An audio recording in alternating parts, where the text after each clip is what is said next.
Rec- Buenas tardes, jóvenes. Bienvenidos nuevamente a sus clases virtuales. En esta oportunidad analizaremos el tercer problema que tiende a resolver la técnica jurídica y hablaremos en su primera parte de la integración de la ley. Uno de los factores que continuamente se tiene al momento de analizar la ley después de su interpretación es la situación de que se encuentren lagunas legales o lagunas de derecho, que son regulaciones o hipótesis no previstas por el legislador, es decir, aquellos espacios vacíos que el legislador ha dejado en la ley por olvido, imprevisión o imposibilidad de imaginarlos habiendo debido regularlos.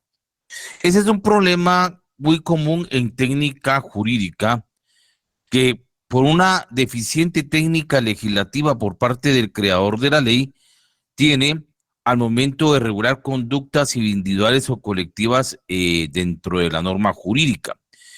Esa discusión se da por desconocimiento o prácticamente por reglas básicas de técnica en la elaboración de leyes o por no tener claro un contexto social que puede ser analizando el fenómeno político, económico, jurídico, natural, etcétera, o transferir leyes copiadas de otros países cuya situación y contextos sociales son muy distintos al nuestro. Una cantidad de infinidad de circunstancias pueden traer al lugar al origen de estas lagunas legales o lagunas de derecho. Entonces, surge la situación que el juzgador tiene que aplicar su conocimiento y experiencia para solventar esos espacios vacíos y dar una solución al caso concreto bajo los procedimientos de legalidad que establece la ley. En este sentido, de eso trataremos de hablar en esta jornada, de lo que se debe entender por integración de la ley y entraremos en materia. El objeto principal de la integración en lo que al derecho corresponde, como lo hemos dicho, es cubrir las denominadas lagunas legales o lagunas de derecho. Y para poder ahondar más sobre este tema de integración, es indispensable que tengamos una definición clara y concreta de qué se entiende por laguna legal o laguna de derecho. Y como les indiqué en su preámbulo, son las hipótesis no previstas por el legislador, es decir, aquellos espacios vacíos que el legislador ha dejado en la ley por circunstancias de olvido, imprevisión o imposibilidad de regularlos o imaginarlos, habiendo debido ser creadas y formadas esas conductas dentro de la norma jurídica. En esta circunstancia de las lagunas legales surge el procedimiento de integración de la ley. ¿Y quién la realiza? La integración de la ley es aquella labor que realiza el juzgador a efecto de suplir los vacíos que el ordenamiento jurídico pueda contener. El problema fundamental de la integración de la ley en lo que al derecho corresponde es fijar los métodos a los cuales debe recurrir el juez, los métodos a los cuales debe recurrir el juzgador para la solución de una cuestión productora de consecuencias jurídicas, cuando no se encuentre entre las normas vigentes una que le sea directamente aplicable al caso concreto. Por eso surge este fenómeno, este procedimiento de integración de la ley. Y para este efecto, es necesario hablar también de la plenitud hermética del orden jurídico. Y en este aspecto, al hablar de este tema de la plenitud hermética del orden jurídico, nos vamos a referir al artículo 15 de la ley del organismo judicial que regula la obligación de resolver y indica lo siguiente: los jueces no pueden suspender, retardar ni denegar la administración de justicia sin incurrir en responsabilidad.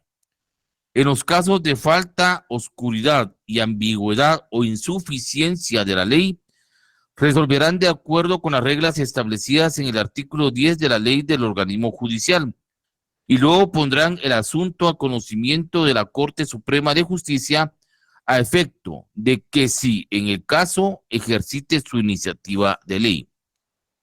En este orden de ideas también recordemos y reiteramos que el artículo de ley nos es claro al indicar cómo debe interpretarse la ley y establece que las normas se interpretarán conforme a su texto según el sentido propio de las palabras, a su contexto y de acuerdo a las disposiciones constitucionales, y así también cuando una ley es clara, no se desatenderá a su tenor literal con el precepto de consultar su espíritu.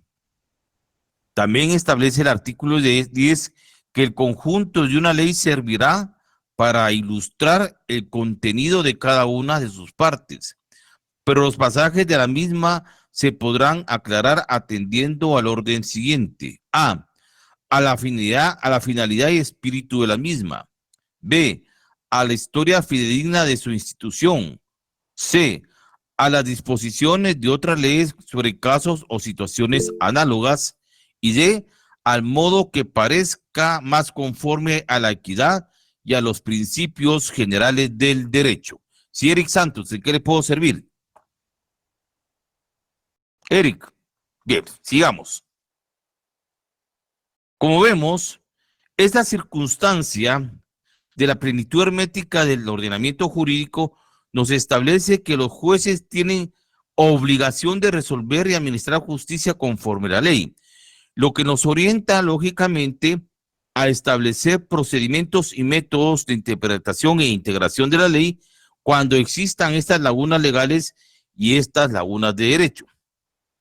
En ese sentido, también el tratadista Eduardo García Maínez indica que la plenitud hermética en el orden jurídico quiere expresarse que no hay una situación que no pueda ser susceptible jurídicamente de ser resuelta, de acuerdo siempre con los principios de derecho establecidos en la ley. Y también, si en la ley hay lagunas legales, en el derecho no puede existirlas.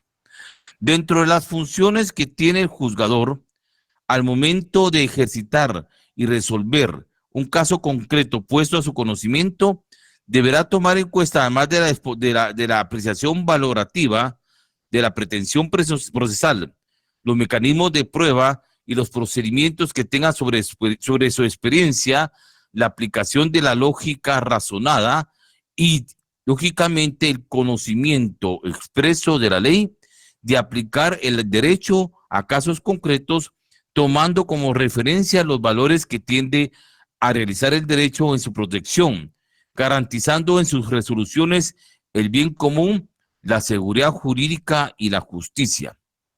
Esto dentro de sus funciones normales, pero cuando también tiene esta actividad que realiza el juez de suplir estos vacíos que el ordenamiento jurídico pueda contener, el juez también debe tomar su experiencia fijando métodos y procedimientos adecuados para solucionar esta cuestión productora de consecuencias jurídicas cuando encuentre dentro de las normas jurídicas vigentes una que le sea directamente aplicable para solventar, bajo su experiencia y conocimiento del mismo, estos espacios vacíos que el legislador ha dejado en la ley, reitero, por olvido, imprevisión o imposibilidad de imaginarlos, habiendo debido de ser regulados.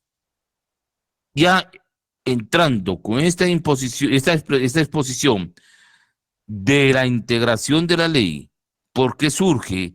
¿Cuáles son o cómo se deben de entender estas lagunas legales o lagunas de derecho y la plenitud hermética que tiene el derecho en nuestra legislación?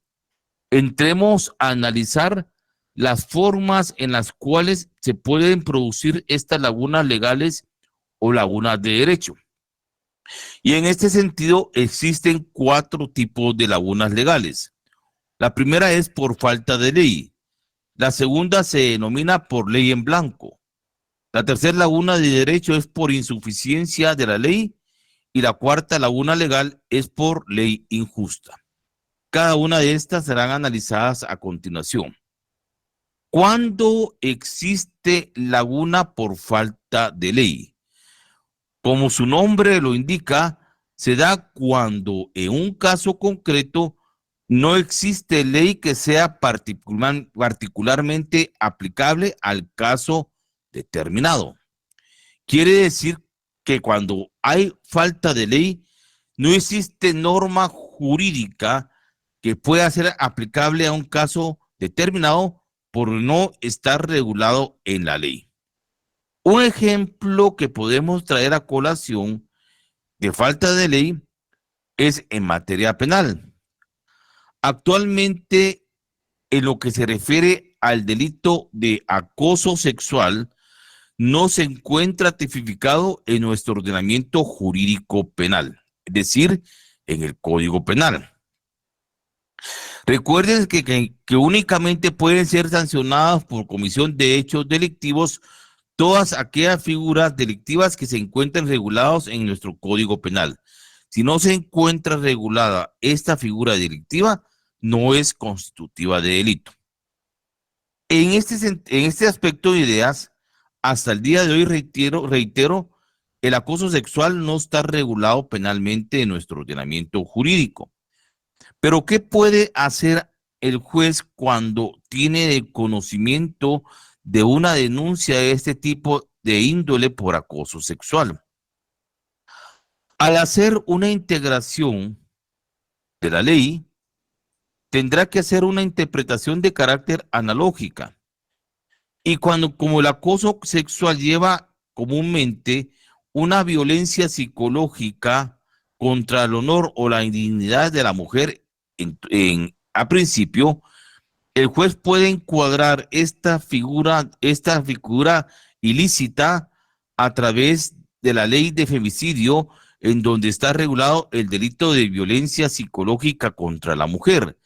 Este delito si lo encontramos regulado en nuestro Código Penal, en la ley de femicidio. Entonces, textualmente, el acoso sexual no lo podría regular porque lo que no se encuentra regulado en una ley como delito no es constitutivo del mismo. Y aquí vemos el primer caso, cómo se da esta falta de ley como laguna legal. La segunda laguna legal es por ley en blanco. Esta se da cuando un cuerpo legal contiene una hipótesis normativa y nos remite a otro cuerpo legal para la aplicación de las consecuencias jurídicas o las consecuencias de derecho. ¿Cómo podemos interpretar esta ley en blanco? Tenemos la norma jurídica en la ley. Tenemos el encuadramiento de una conducta humana a través de una hipótesis normativa, pero no contiene sus propias consecuencias jurídicas y nos remite a otro cuerpo legal para la aplicación de esas consecuencias de derecho. Un ejemplo claro lo tenemos en la ley del Registro Nacional de las Personas RENAP y sobre todo en su cuerpo de reglamentos. Existen vacíos legales de leyes en blanco en la cual no existen los procedimientos plenamente establecidos administrativamente en sus reglamentos para solucionar concretamente los problemas del Estado civil y los problemas que vienen por la identidad y la identificación de las personas. En este caso, a encontrarnos estos vacíos legales donde no podemos aplicar las consecuencias jurídicas, nos remite a la aplicación en dos procedimientos, a través de la aplicación de lo que regula el Código Civil y a través de lo que regula también el Código Procesal Civil en lo que respecta al punto de jurisdicción voluntaria, en donde están regulados los procedimientos y todo cómo debe de resolverse sobre la identificación de personas en relación a rectificación de partidas de nacimiento, a asientos extemporáneos de partidas de nacimiento y prácticamente nuevamente a reinstalación o reparación, reestructuración de partidas de nacimiento y otros asuntos que estén relacionados al Estado civil. Este es un caso general de cómo podemos ver en ese tipo de la ley de RENAP en materia de identidad de las personas. Ahora bien, podemos ver otros ejemplos de ley en blanco y los vamos a referir al área del derecho penal. En el artículo 274 del Código Penal que nos habla de reproducción e instrucción de programas de computación. Indica, se podrá, perdón, aquí no, ese es el 274 formal, permita.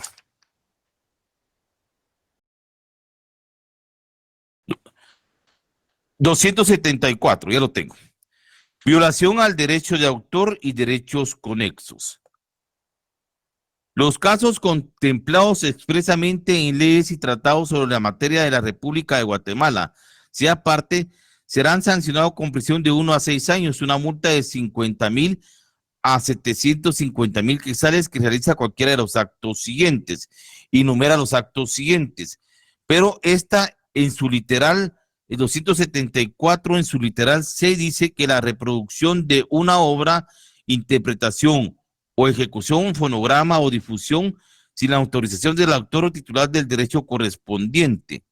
Pero entonces aquí te encontramos una laguna de la ley en blanco porque nos remite a que sus efectos jurídicos lo tenemos que aplicar lógicamente a la ley de derechos de autor y derechos conexos. Quiere decir que este artículo 274 en su literal C nos remite a la aplicación de las consecuencias jurídicas específicamente a la ley de derechos de autor y derechos conexos para encontrar sus consecuencias jurídicas, porque no tiene la sanción plenamente establecida del efecto jurídico que desea. Y también otro ejemplo de ley en blanco lo tenemos en el artículo 140 del Código Penal. Dice agravación específica. El médico que abusando de su profesión causare el aborto o cooperare en él será sancionado con las penas señaladas en el artículo 135 con multa de 500 a 3,000 quetzales con inhabilitación para el ejercicio de su profesión de 2 a 5 años.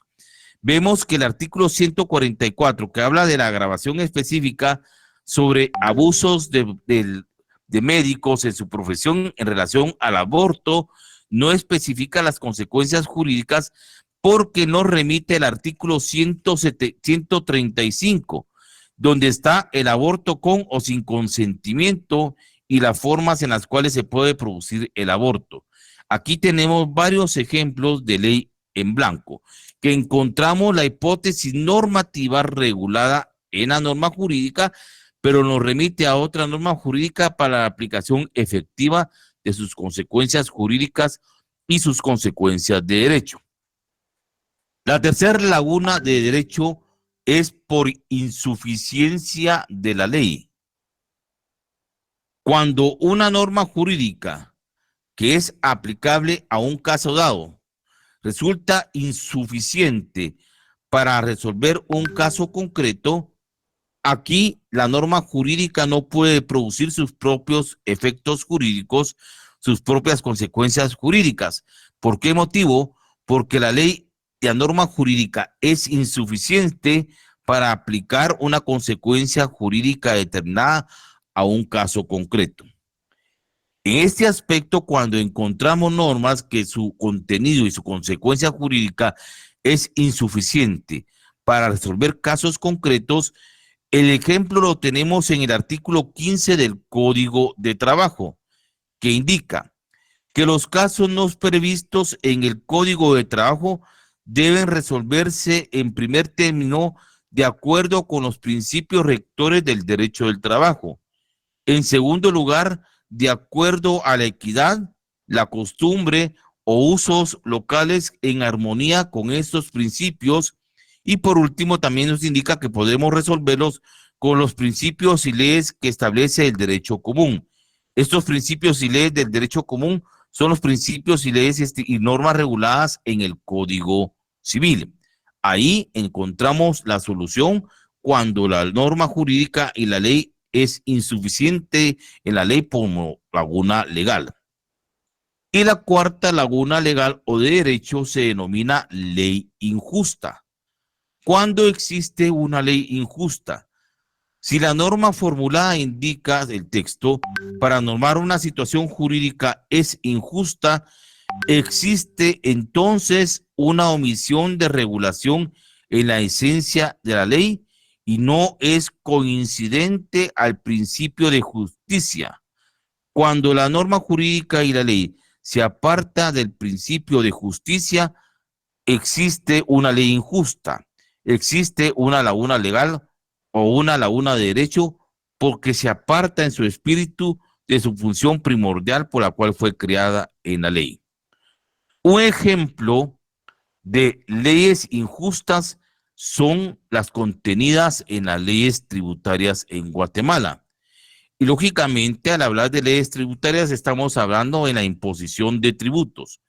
Pues en este sentido, como vemos en la imposición de tributos, la clase media y los pobres pagan más impuestos que las clases pudientes, los que tienen los medios de producción. Pues a través de mecanismos legales, los dueños de estos medios de producción aprovechan de tributar o tributar menos en algunos casos o trasladan los impuestos al valor agregado al fisco a los consumidores, a los contribuyentes. Vemos una cantidad de serie de exenciones legales a favor de los grandes capitalistas, de los grandes empresarios, y todas esas exenciones al final van siendo cargadas al pequeño contribuyente, al consumidor final. Y vemos lógicamente que la injusticia se agrava en materia tributaria por el requerimiento de persecución legal por parte de las autoridades tributarias al consumidor y al pequeño contribuyente. Entonces aquí vemos plasmada claramente una ley injusta, porque se aparta del principio de justicia tributaria, se aparta del principio de justicia por el principio de igualdad. Entonces, aquí se aparta del sentido de que todos tenemos que contribuir porque el que tiene mayores ingresos paga menos y paga más al que tiene menores ingresos. Con esto concluimos esta primera parte de la integración de la ley. La segunda parte de la misma la miraremos en la próxima clase virtual porque no, es necesario saber si ustedes pudieron comprender en primera parte qué se entiende por integrar la ley, quién realiza la integración de la ley y cómo se dan estas lagunas legales o lagunas de derecho. Y en ese sentido vamos a iniciar con la fase de preguntas y dudas correspondientes al tema que estamos desarrollando hoy y los dejo, jóvenes, en el uso de la palabra.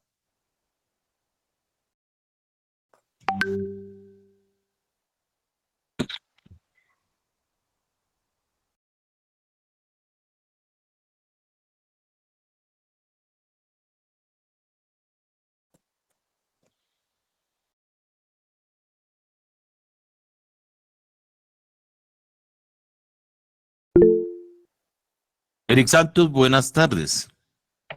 Buenas tardes, licenciado. Con una consulta, usted ponía el ejemplo de que en el caso de que una persona o una mujer fuera acosada sexualmente, no existe tal procedimiento o delito establecido en el Código Penal, ¿verdad? Exacto. Si en dado caso una persona sufre de discriminación o racismo, ¿eso lo establece el código o es algo similar? Lo siento de esa manera. Eso sí existe regulado en las leyes penales. Ah, muy bien. Eso Sí, sí está licenciado. regulado. Muy bien, era eso. Muy bien. Gracias. Para servir. Luis Fernando Chacón. Buenas tardes, licenciado. Buenas tardes. Me llama la atención esto de la ley injusta. En cuanto a esto, ¿por qué no se ha dado algún pronunciamiento por parte de la sociedad o alguna agrupación, por ejemplo, como en el caso del boleto de ornato, que hasta hace poco tiempo se plantearon ahí algunas situaciones? Y entonces, ¿por qué en el caso de las leyes injustas aún no existirá algún pronunciamiento por parte de la población o en este caso de los mismos jueces o personas que conocen de las leyes? Mire, se han planteado inconstitucionalidades en leyes tributarias. Algunas han declarado con lugar y otras prácticamente sin lugar. Porque recuerde que al final que el poder económico es el que influye en la elaboración de las normas jurídicas y cuál es la orientación en la protección al capital de los grandes empresarios. Ese es un factor determinante en las relaciones sociales de producción y en los modos de producción existentes, que siempre el poder económico va a ir orientando las leyes a favor de sus propios intereses y sobre todo leyes de carácter tributario.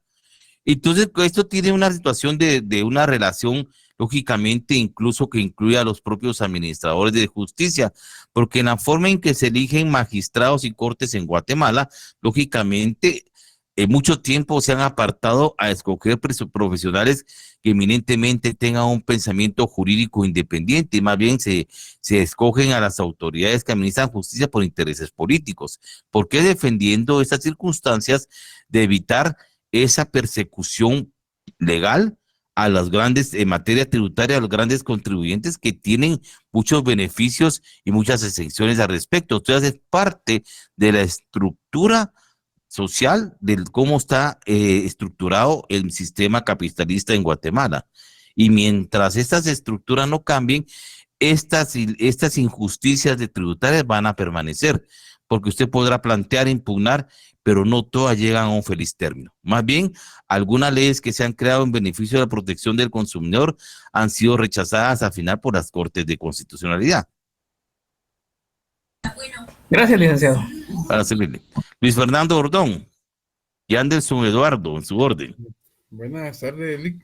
Un gusto saludarle. Sí, llama la atención el tema de la ley injusta, pero previo a eso tengo otra consulta. La primera es explicar de su parte un poco más el tema de que el conjunto de una ley servirá para ilustrar el contenido de cada una de sus partes, porque si bien es cierto, comprendo el texto, pero no sé, tal vez me queda un poco de duda al momento de que el conjunto de una ley servirá para ilustrar el contenido de cada una de sus partes. Entonces, como que tal vez ampliar un poco más la explicación en ese sentido, solo para, tal vez me perdí ahí. Esto lo dimos en la clase cuando hicimos de interpretación de la ley y en la interpretación de la ley prácticamente textual, conceptual o orgánica.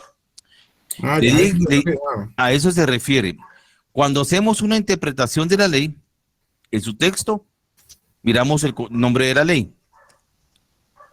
Nos vamos posteriormente, después de esto, en su texto, analizamos el índice. En esta ley del organismo judicial, yo miro que esta ley está estructurada en 6 capítulos y un capítulo transitorio. Y ahí está toda la disposición de los por títulos que contiene cada título en su normativa. Después de analizar el índice, me voy a analizar los considerandos en donde están los motivos o consideraciones esenciales por qué se elaboró la ley en el espíritu que tiene esta ley del organismo judicial. Y le doy una lectura general desde el artículo 1 al artículo 209, que son los artículos que contiene esta ley, para hacer una interpretación de carácter textual. Posteriormente, para analizar una ley por su contexto, voy analizándola por títulos. ¿Qué contiene cada título de esta ley? Son 6 títulos: título 1, título 2, 3, 4, hasta llegar al 6. Y después analizo el contenido de cada norma jurídica en cada una de sus partes, que el artículo 1, 3, 4 voy analizando, y aquí me da como resultado el espíritu de esencia, por qué el legislador creó esta norma jurídica, qué es lo que contiene, y analizo si esto está en armonía con las normas constitucionales. Aquí donde hago una interpretación textual u orgánica de la ley en cada una de sus partes. ¿Estamos? Sí, gracias, Ali, muy amable, gracias. Ahora, respecto al tema de las lagunas de ley y la ley injusta, hacía referencia a las leyes tributarias. Exactamente. Yo creo que el primer punto, para que en algún momento no proceda tal vez una acción de inconstitucionalidad, es porque interpreto yo que en algunos casos, como son recursos que el Estado por X o Y razón necesita obtener, entonces no le convendría en algún momento fallar en contra de esa obtención del tributo. Eso sería el primero.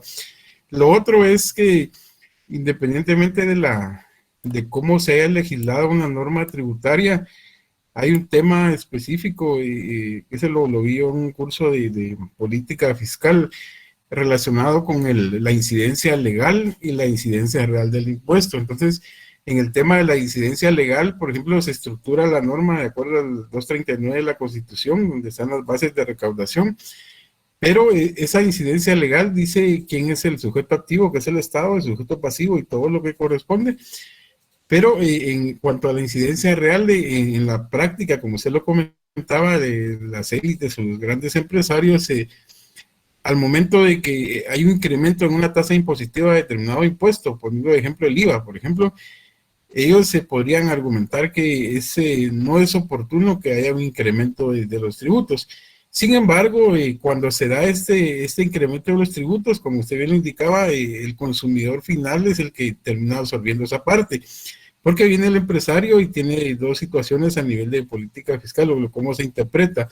Y es que la incidencia hacia atrás o hacia adelante, cuando hay una incidencia hacia atrás, parte de esa carga tributaria la absorbe la entidad, pero la sobrecarga en su operación y en los sueldos y salarios probablemente de sus empleados, ¿verdad? La otra hacia adelante es cuando va sobre los precios. Entonces, lamentablemente, siguen siendo injustas esas leyes, aunque legalmente estén establecidas de una manera coherente, porque toda esa transmisión del tributo viene a percutir al consumidor final, y aunque en algún momento se tenga la tendencia o el conocimiento de que las grandes empresas son las que tributan, ese impuesto viene percibido desde el consumidor final, ¿verdad? Y es quien sostiene la base tributaria en Guatemala, y sigue siendo injusto en algún momento, ¿verdad? Y hay un principio que en algún momento argumentó en su oportunidad un famoso economista que se llamaba Smith, que indicaba que debería de existir equidad horizontal y vertical, es decir, quien tiene más ingresos, pagar más, y quien tiene menos ingresos, pagar menos. Sin embargo, en algún momento se pierde ese principio. Ese es el principio de justicia tributaria. Es correcto, entonces Ese es el una principio de base justicia tributaria que está regulado en la Constitución.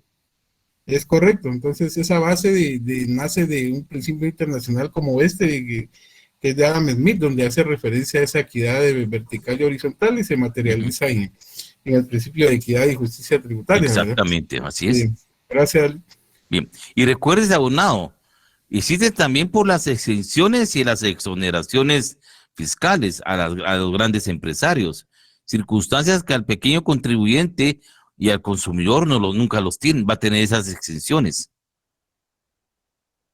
Sí, lamentablemente es así. Igual hace cierto tiempo leí también una investigación que hizo una página que se llama Plaza Pública respecto al caballito de batalla, que es como utilizan las exenciones los gobiernos de turno, ¿verdad? Para ver de qué manera teóricamente atraen inversión, pero lamentablemente ese caballito de batalla, esas exenciones son mal aprovechadas y favorecen a determinado sector, ¿verdad? Exactamente. Ahí donde está la ley injusta. Es un principio donde se demuestra que la ley es injusta, las leyes tributarias. Gracias. Muy bien, gracias, Fernando. Anderson Eduardo y Cristian Solares en su orden. Buenas tardes. Buenas tardes, licenciado. Entonces, yo lo que entendí por la integración de la ley resuelve las formas en que se producen las lagunas de derecho, ¿verdad? ¿O estoy mal? Correcto, eso es uno de sus fundamentos. Y en la forma por ley injusta, ¿cómo puede el juzgador resolverla? El juez tendría que resolverla bajo el principio de equidad, como dijo el compañero que nos antecedió, de equidad y de justicia tributaria, en un momento que tuviera conocimiento de la aplicación de una sanción injusta hacia un consumidor o un pequeño contribuyente. Porque recuérdese que el principio de justicia tributaria de equidad que consagra la Constitución política es ver la capacidad económica de que tiene obligado a contribuir. Y sobre esa base, cuando la ley es injusta, el juez tiene que solventar estos principios de ver el espíritu del alcance de la ley, valorándose únicamente sobre sus resoluciones en el principio de justicia tributaria. Y esto es lo que ordena esta fórmula de cómo debe resolverse, porque los métodos de integración de la ley dice que puede utilizarse la analogía, puede utilizarse la equidad, o sea, donde está el principio de igualdad y ahí entra la justicia, los principios generales del derecho y la legislación común o el derecho civil. En esos principios el juez debe orientar correctamente esa circunstancia que pueda dar una solución concreta, sobre todo donde se marque la solución al caso concreto en caso de ley injusta que prive el principio de la justicia tributaria. A eso se refiere esto. Ok, muchas gracias, licenciado. Para servirle. Cristian Solares. Sí, buenas tardes, mucho gusto. Disculpe, entonces las lagunas de ley, por ejemplo, son como, por ejemplo, causantes de actos de corrupción que se terminan quedando impunes porque hay falta de ley o insuficiencia de ley porque no hay castigo, porque no hay... Bueno, no tanto, Cristian, de actos de corrupción. Son las personas que llegan a legislar a nuestro organismo legislativo. Recuérdense que la mayoría son personas con algunos, o la mayoría, un buen porcentaje, con poca preparación académica. O sea, no conocen de qué es una norma jurídica, cómo se debe elaborar una norma jurídica, no conoce de qué es técnica legislativa, qué reglas o principios existen para elaborar normas jurídicas y cuál es el contexto jurídico que se debe regular en un momento histórico determinado. Recordemos que las fuentes del derecho, las fuentes formales abarcan también las fuentes reales o materiales, que son los fenómenos de carácter económico, político, social, cultural, natural e incluso tecnológico, que están basándose en la estructura de la sociedad y que repercuten en la creación del derecho.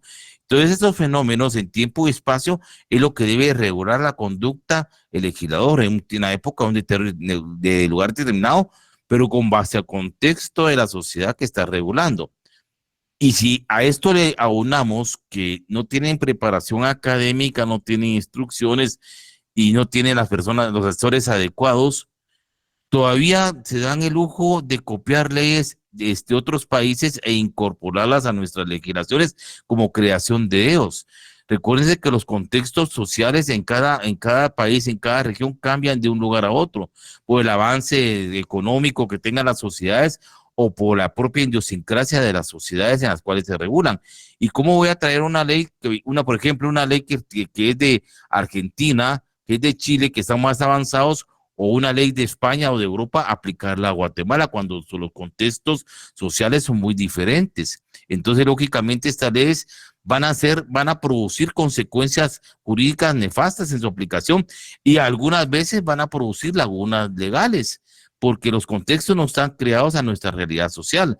Por eso se dice la definición y lagunas legales o lagunas de derecho, que son aquellas hipótesis que no previó el legislador cuando creó la norma jurídica, es decir, aquellos espacios vacíos que él mismo dejó en la ley por olvido, por improvisación o imposibilidad de imaginarlos o por propia ignorancia también, habiendo debido regularlos. Y esos espacios vacíos, ¿quién los tiene que sufrir al final, al momento de integrar la ley? El juez.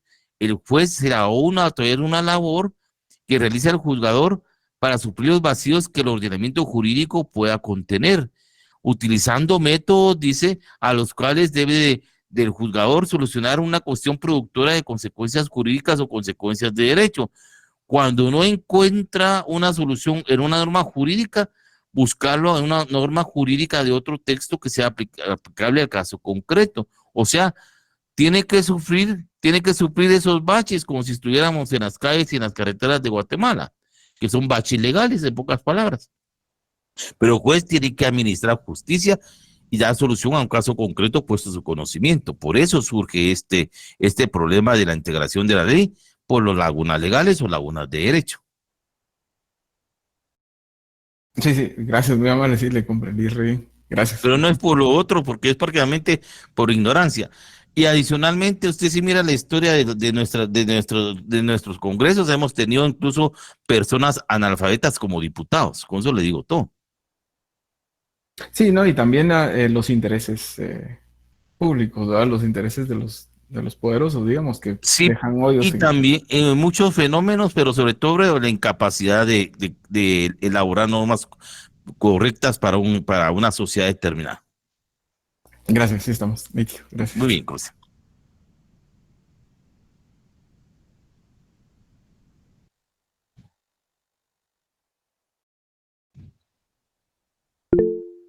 Luis Fernando. Sí, nuevamente, Lick, sí, respecto a lo que comentaba acá, me llamó la atención el tema de improvisación, y yo creo que al momento de elaborar una norma y hacerlo de manera improvisada es donde se dan estos inconvenientes que a la larga hacen inaplicable una ley, o en todo caso un artículo de contenido dentro de esa ley.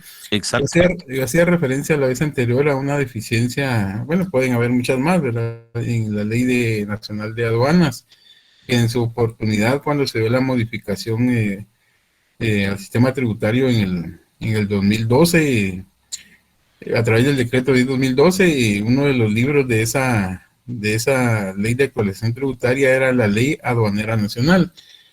Posterior a ello, por ciertas situaciones que se dieron, se deja sin efecto, se abroga esa ley y sale una nueva a través del decreto 14.013, la Ley Nacional de Aduanas. Pero como el plano fue un casi copy-paste o fue una improvisación, en uno de esos artículos en específico, en el texto mismo, hace referencia a una aplicación de una ley que ya está abrogada totalmente. Entonces eso hace inaplicable ese artículo, y ahí es donde se materializa y se observa esa improvisación que le hace daño a la creación de una ley, ¿verdad? Así, Luis Fernando. Luis Fernando, yo miro que usted tiene mucho conocimiento en materia aduanal y tributaria. Le puedo hacer una pregunta, pero si me la contesta, no me la contesta. Es una pregunta de análisis personal.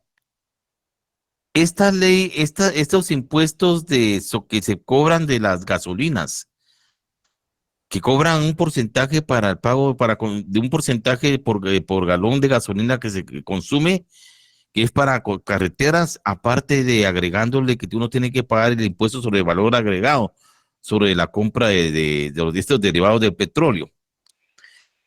¿Qué opinión le considera usted de lo que dice el segundo párrafo del artículo 243 de la Constitución Política, que dice que se prohíben la doble o múltiple tributación interna?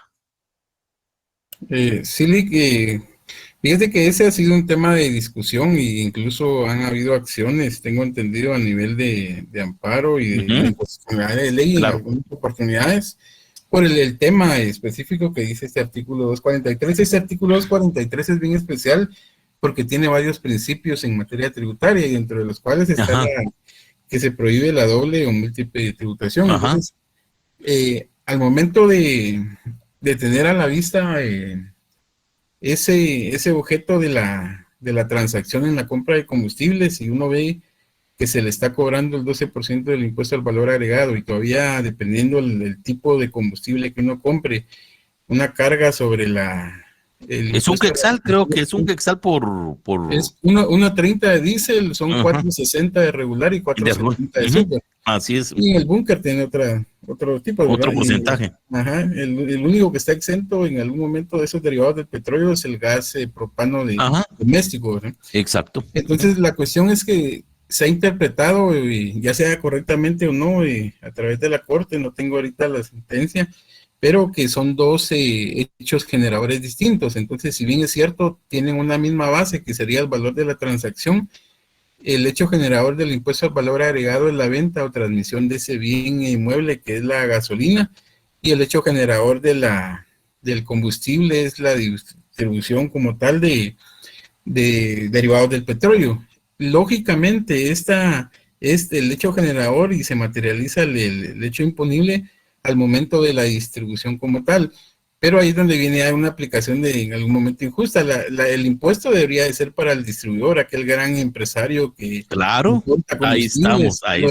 Lo debería de absorber. No al consumidor final. Exacto, pero lo hacen una transmisión. Entonces se ha interpretado que es un hecho de generador distinto. Igual sucede en otro ejemplo que le pongo también en materia tributaria, y ese las rentas lucrativas que se obtienen de las empresas, de las personas jurídicas colectivas, donde se grava el impuesto sobre una renta imponible que tiene una sociedad anónima, pero cuando se da la distribución de dividendos al accionista de esa misma sociedad que a través de su sociedad ya obtuvo una utilidad y ya pagó el impuesto, también se grava con el 5% de esa distribución de dividendos. Entonces también hay cierta situación ahí que ha sido alegada de doble tributación, porque yo accionista ya pagué a través de mi sociedad esa generación de utilidad, y cuando me dan a mí mis dividendos también me vuelven a gravar.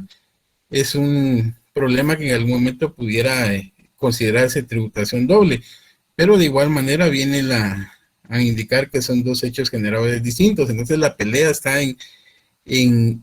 pueden ser dos hechos generadores distintos, pero está grabando una misma situación. Exacto, pero sigue siendo injusta la ley. Entonces ahí Ajá. es donde viene a comprenderse la injusticia de esa ley. Ajá. Y donde contraviene la propia Constitución, pero como usted sabe que prácticamente que el derecho es clasista y siempre va a proteger un interés particular, dependiendo del modo de producción.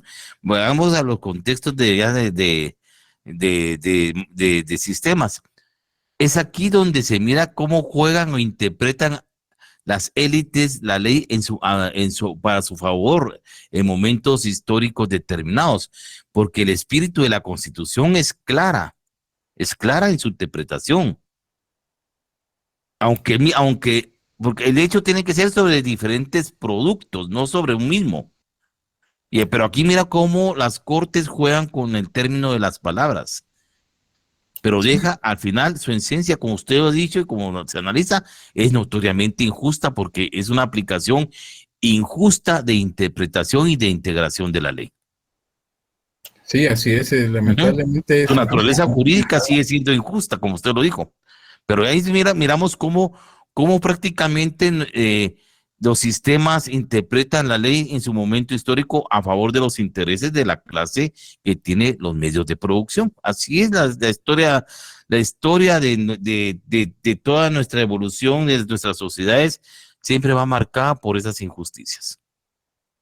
Sí, y ahí es donde en algún momento uno dice, tiene razón la teoría marxista cuando viene a establecer esos elementos del Estado como maquinaria coercitiva y en contra de la sociedad, y también lo que dice el libro de derecho, ¿verdad? Que el Estado son normas coercitivas, pero en algún momento creadas por determinados interesados sobre la plebe, ¿verdad? Claro, porque Carlos Marx en su máxima obra El Capital vio todo eso, cómo las élites administraban, creaban las leyes a su favor y cómo se interpretaban.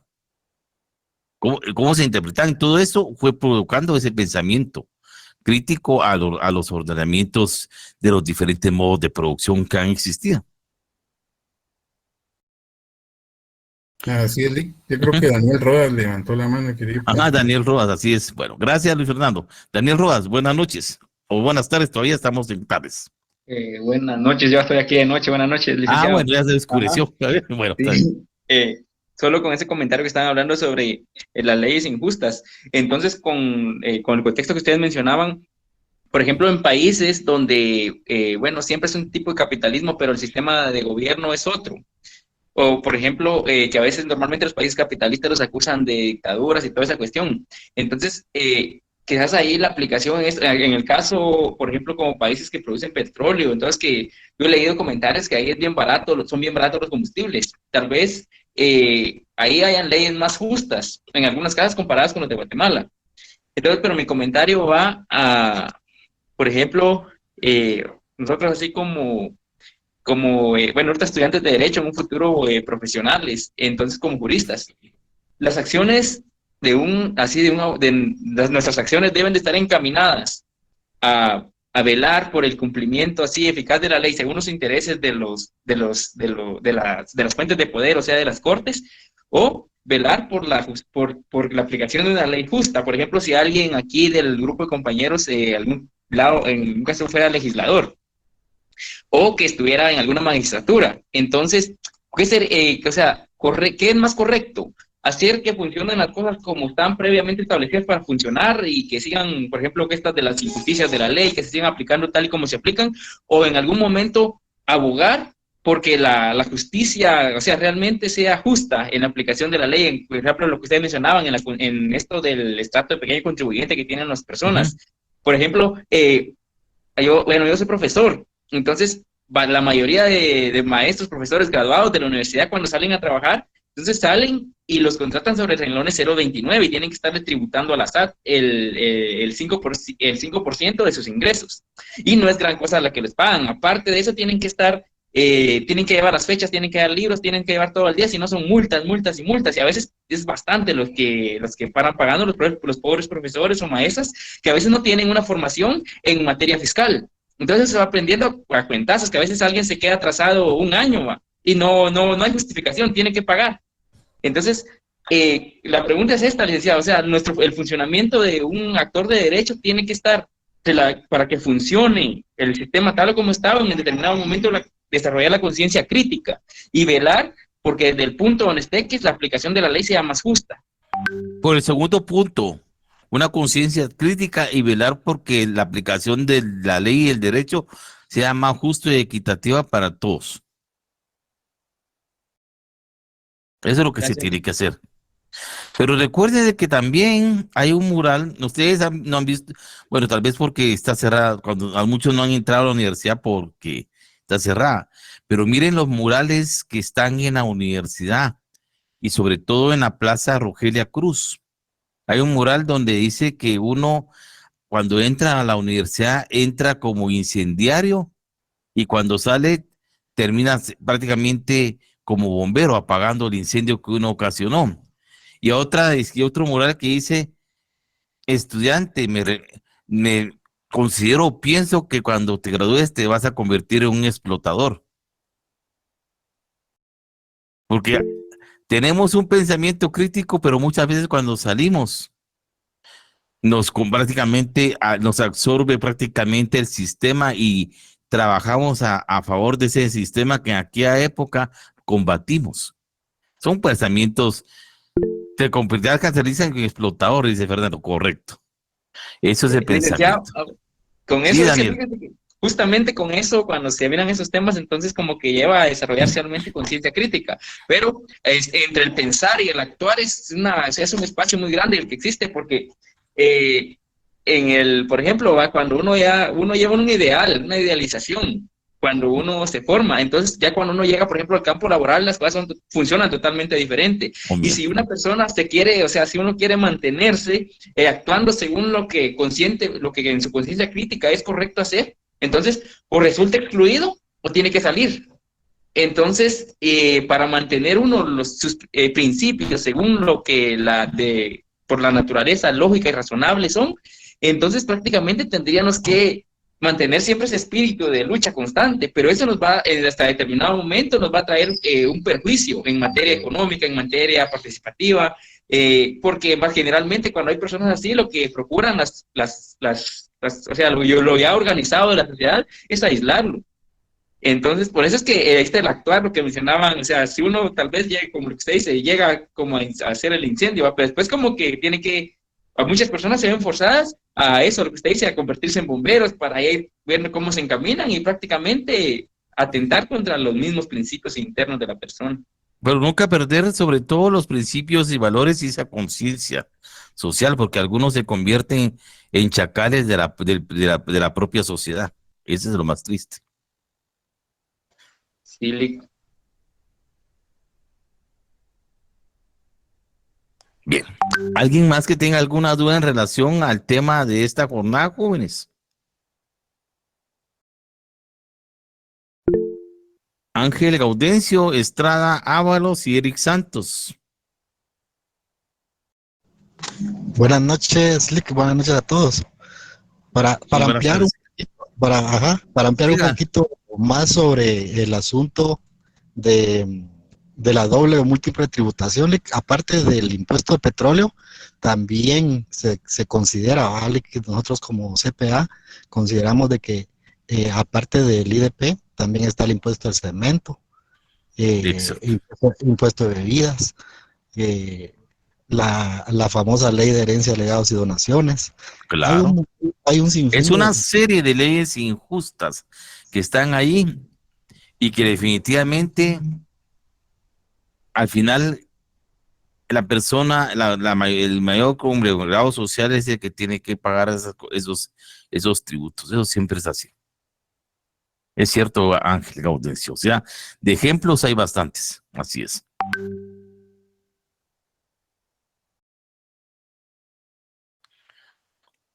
Eric Santos. Licenciado, yo tengo una cuestión, pero no es con respecto al tema. No sé si algún compañero va a opinar o me atiende después de la clase o de una vez puedo. Pregunte, porque puede ser que alguien tenga el mismo pensamiento de duda. Dudo mucho. La cuestión está en de que el 14 es su examen parcial, ¿verdad? El De segundo, octubre. sí, es viernes. Muy bien. Ahora lo siguiente es de que no podré examinarme ese día. Tengo una cuestión una operación. Entonces, le aviso para ver qué posibilidades o qué solicita para poder. Eric, y la coordinarme operación, después. disculpe que el atrevimiento, la operación es algo que le imposibilite a usted examinarse, aunque sea por su celular. Pues es en el hospital, pero la verdad es de que por experiencia propia es un poco complicado que me lo den el mismo día que ingrese. Pero usted lo puede contestar a través de su celular. Sí podría hacerlo. Sí, si en dado caso lo puedo solicitar el mismo día, yo ingreso y me examino, ¿verdad? Pero Sí, le aviso, le digo, correcto. Eric, no porque usted, porque si está en la posibilidad de examinarse, le recomiendo que se examine a través de su celular. Es muy fácil manejar la contestación de su examen en celular. Porque le digo que los exámenes extraordinarios vienen con un cierto grado de un porcentaje más de complicación y los temas se reducen. Bueno, pues como le comento, voy a hacer todo lo posible para hacerme el examen el 14. Ajá. De lo Yo contrario, pues, considero que sí, si no me lo anestesian, se puede examinar bien. bueno, en unos días no creo que me examinen. Que me operen, Va a estar y hasta prácticamente después en en observación. observación, correcto. Su buen celular, un buen móvil, lo puedes realizar. Si no, Muy pues bien. tendría que solicitar su examen extraordinario. ¿Sí? Sí, Es un derecho que le, sí, es un derecho que le asiste. le comentaba ahorita porque estaba viendo el calendario y no hay clases con usted, porque empezamos martes y el jueves también tenemos parcial, Sí, entonces esta sería la última esta clase. semana que viene es martes y jueves. Y la otra sería lunes, miércoles y viernes. Y viernes Bien, tenemos 14, es el examen el viernes 14, el examen del curso. muy bien, licenciado. Entonces, cualquier cuestión, pues me comunico con usted por Por favor, el grupo, ¿verdad? Gracias, correcto, así licenciado. es. Bueno, espero que todo salga bien.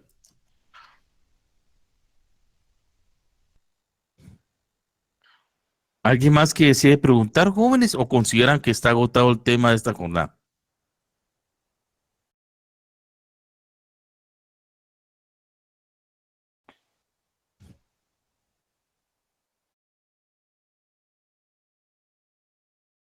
Muy bien. El silencio me dice que todo está bien. Bueno, entonces concluimos este tema, jóvenes, y en la próxima clase que tengamos, ya no esta semana, porque la siguiente terminamos con el tema de integración de la ley y miraremos los métodos que existen para la integración de la ley. Analizaremos cada uno de estos. Feliz descanso, jóvenes. Nos vemos hasta dentro de no esta semana, la próxima.